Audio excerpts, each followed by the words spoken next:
আসসালামু আলাইকুম, আশা করি সবাই ভালো আছেন এবং সুস্থ আছেন। তো আজকে আলহামদুলিল্লাহ এই 9টা জিনিমো আর কি মোটর 9টা মোটর আমরা ইনস্টল করবো ইনশাল্লাহ।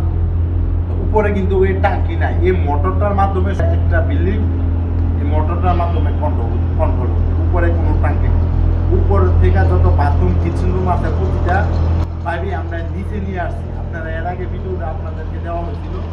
হ্যাঁ, আর তো এই মোটর লাগানোর সিস্টেমটা আপনাদেরকে বোঝানোর চেষ্টা করে দেখেন। হাওয়ামা, ঠিক আছে, এই হাওয়ামা এর আগে দেখছেন একটা ছবিতে, এই হাওয়ামাটা একদম স্ট্রেট কাজ সোজা করে উপরে এখানে টেপ দিয়ে ফেসা ছুঁয়ে দিচ্ছে বা এটা সম্পূর্ণ ভুল কাজ, সম্পূর্ণ রং কাজ। কেননা এই হাওয়ামাটার কাজ হচ্ছে কি, এই যে এখনো নিচে আছে এইভাবে মোটর অফ, উপরে থাকবে এই মোটরটা ইন থাকবে। নিচে থাকার মানে হচ্ছে কি আপনার টাঙ্কিতে পানি নাই, মোটর চলবে না।